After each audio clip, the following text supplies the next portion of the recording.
Abel, abscess, right foot. So I'm going to take a good look at it and make sure that's what it is. I know it is. And he's been about 6 weeks since the last trim.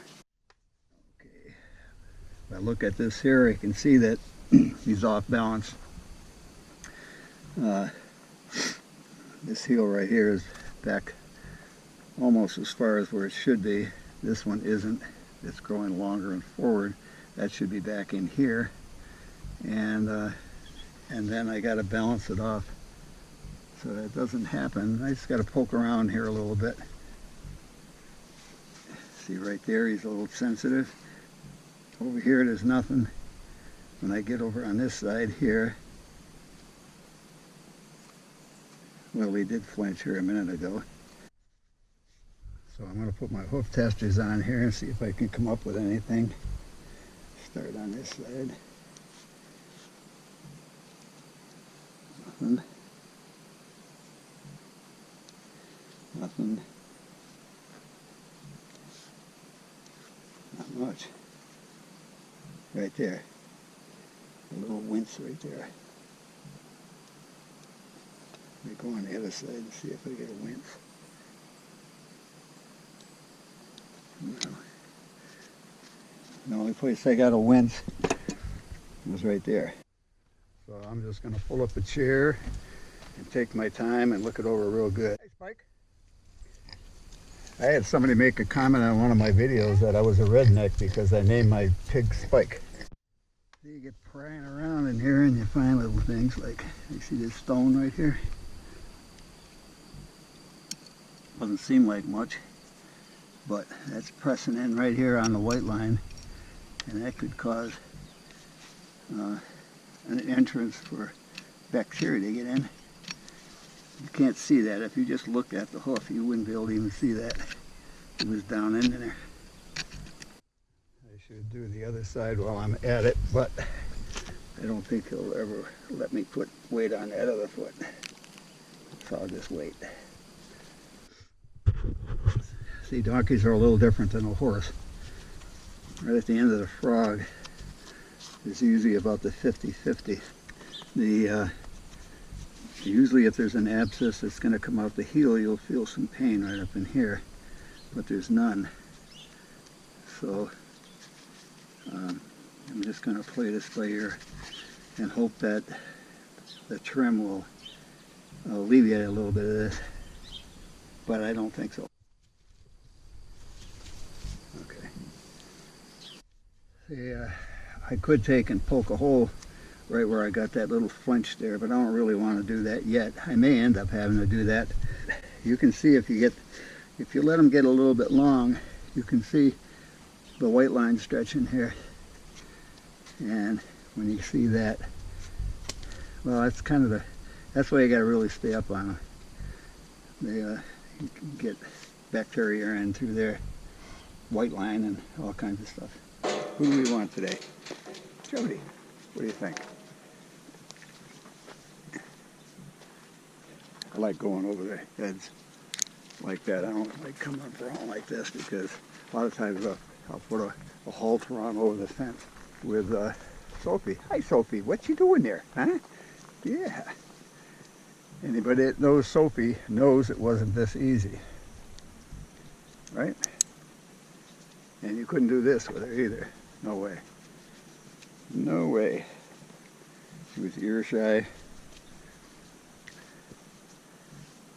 She's just, you're a nice little pony, aren't you? Then there's these other horses that you just almost take for granted. Right, Rube? Yeah. And QT. Yeah, QT. Still looking okay, seeing that you're almost 30. We're all getting a little older, aren't we? 1 cup, measured cup of butte.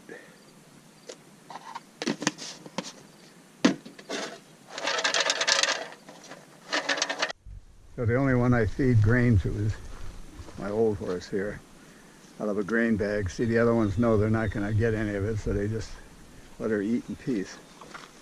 And Abel here, Here's the butte and the grain, and this little bread pan makes a pretty nice way of this. Get out of here. See, they haven't been, no, out.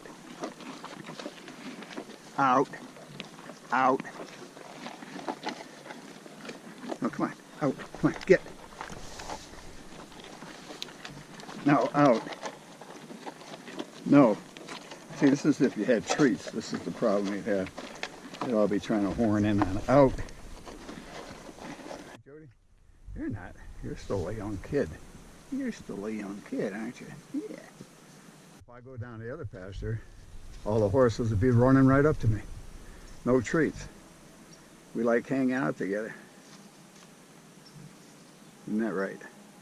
When she's done eating, she'll walk up to me and say, okay, you can take it off. Are you done? Looks like she's just about done. Okay, come on. Okay, let's see what you got here, buddy.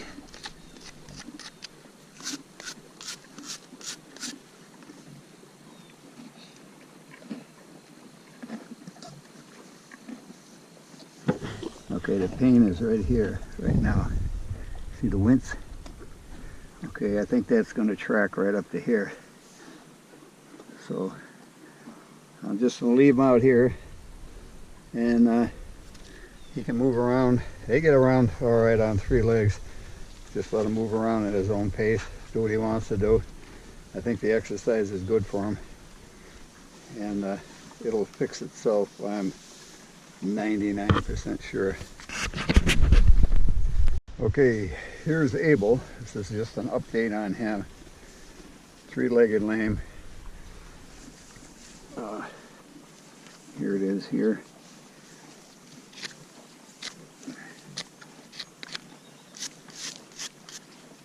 Okay. Pain was right there. You can see him flinch. Okay, what I've been waiting for, and he's doing it, which tells me it is an abscess for sure. See right in here, right up above the fetlock, cannonbone area. It's swelled up now. This one's not. This is swelled up now. That's telling me for sure it's an abscess working. So it's going to come from here and it's going to go up here. When this, yeah, it's right there. Feel that? So you see that rather. So what's going to happen is that's where it's going to pop out right there. It's going from here right up to here. And what I'm doing, only thing I'm letting him do, I'm letting him run around. Not run around, but he's outside anyway. And he's at his own pace. And like he is the 3-legged lame, and that will get worse. And he'll be laying down. And you think he's going to die, but he's not. And that'll pop, and when it does pop, it may be a week, maybe 3 days. Then he's going to feel a whole lot better. So it's running its course, just the way they do it. Right, Abel? I give him a little butte in the morning and some at night, just to kind of ease the pain a little bit, help him through it. But other than that, leave it alone. If you start opening up, you could make things worse. Or not. Depends. If it progresses for a real long time, more than it should, then maybe antibiotics are in order. But it should just resolve itself.